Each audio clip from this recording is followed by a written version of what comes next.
All right, hi, Dr. Savage. I am just starting to get everything ready. Okay. So here's my project. Obviously, multicultural issues in speech-language pathology. Okay. And what is culture? It's the beliefs, customs, arts of a particular society, group, place, or time. A particular society that has its own beliefs, ways of life, art, etc., and a way of thinking, behaving, or working that exists in a place or organization, such as a business.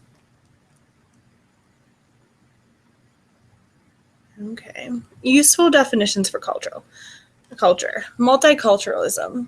Based on the idea that cultural identities should not be discarded or ignored, but rather maintained and valued. Cultural awareness. Taking in and considering the beliefs, priorities, language system, etc. of another individual. Cultural diffusion. The transfer of cultural beliefs and practices to others. Diversity. The state of being diverse, variety. Ethnicity refers not to physical characteristics, but to social traits that are shaped by human population. Some of the social traits often used for ethnic classifications include nationality, tribe, religious faith, shared language, shared culture, and shared traditions. So some people try to intermix some of these terms, and throughout this course, I've really come to understand that there are many different ways to see culture, especially with diversity, ethnicity. Each has its own particular way of referring to like a facet of culture. I believe that's the word I'm trying to say, but that's what it really is. Okay, continue on. Okay, what does it mean to have cultural competence? Cultural competence is about knowing how we perceive ourselves and our clients. So it's knowing how we feel, how we describe ourselves through age, religion, gender, ability or disability, ethnicity, and social class. And then how we perceive our clients too. And then more importantly, why does it matter to speech language pathologists? Here's a couple questions. Okay. First, we work with children, the most culturally diverse age range in the United States. According to Dixon, by 2018, racial ethnic groups now in the minority are projected to become a majority of people under 18. In other words, those whom we principally educate. So working with this age requires maximum deep understanding or competence. Just working in the schools now and in a children's setting, I see more cultures now than I have whenever I was growing up in my school setting. And I went to a pretty public school. It wasn't any different, or it wasn't like a city school, suburban school, but the suburban school I was at for my externship last semester, same thing, except more culture, more different ethnicities, lots of stuff going on. Okay. Second, we collaborate with culturally diverse families. According to Verdon, collaboration with families and communities has been identified as one of 6 overarching principles to speech and language therapist engagement in cultural competent practice. So this is important for cultural competency. We really need to look at the family's beliefs in order to integrate it with the culture.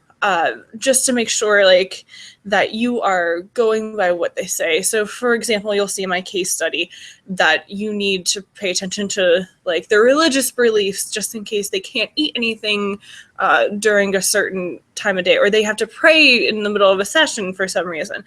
You have no idea. So you have to really let them have their, not let them, but be aware of their values. Third, according to Griffer and Paris, one of the biggest challenges in the 21st century workplace is an increasingly global complexity that requires employees at all levels of an organization to function effectively in ever-changing multicultural settings and diverse situations. So this, in general, is a global push to increase multicultural competence. In other words, if you just look around, I know yesterday the Nice, the driver, really, really, really sad thing that happened. But just knowing about these different cultures and understanding other people would be a huge, huge step in the right direction for how the world is going on right now. And this is just a minimal example of how if we better understand other people, how we could get along in the world better. And this class has actually figured that out. Okay, and how do you increase cultural competence?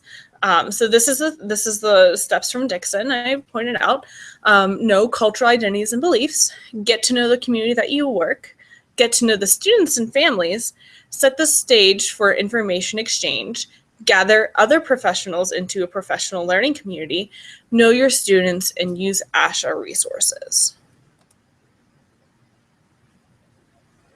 Okay, this is my own example of cultural competence. My cultural identity, we did that exercise in the beginning of the semester. I'm a student, daughter, a coach, a Christian, traveler, and a fiance.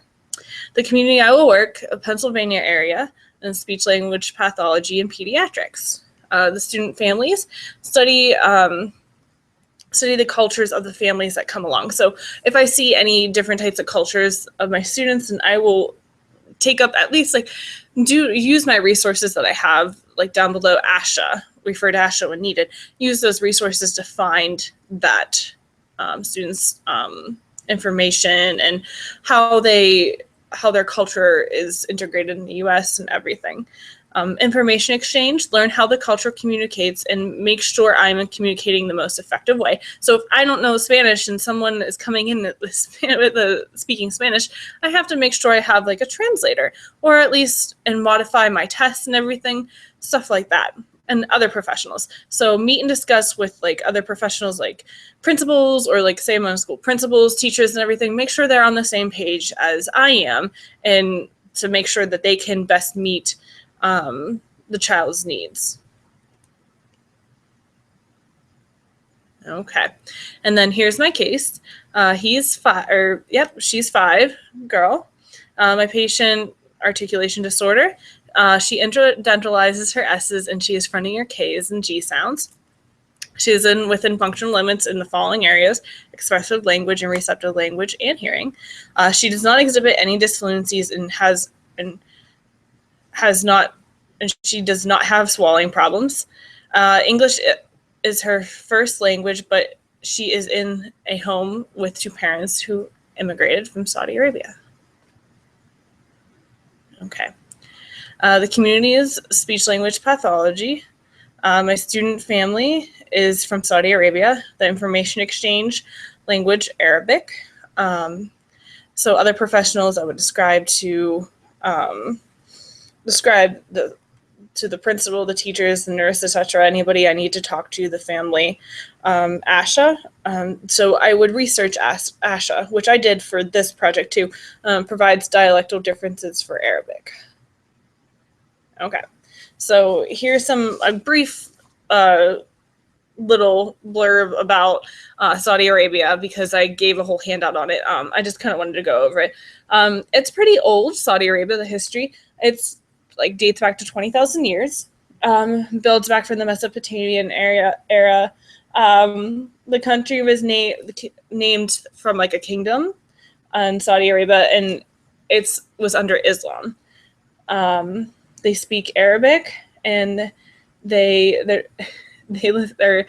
They worship the Holy Quran, and they now have, I always struggle with this guy's name, Crown Prince Mohammed bin Naif bin Abdulaziz Al Saud. He now rules. Okay, so the religion is Islam. It's a monarchy, and it's a state of religion. So this is a little verb I found interesting. The legal system of the country is based entirely on Sharia law, and the government has stated that the Holy Quran and the Sunni school of Islam are the nation's constitution. Those caught proselytizing another faith may be arrested and imprisoned. They may even be sentenced to death. So that was pretty interesting. So they need to follow this. If they don't, then they get sentenced to death. Something about their healthcare and education.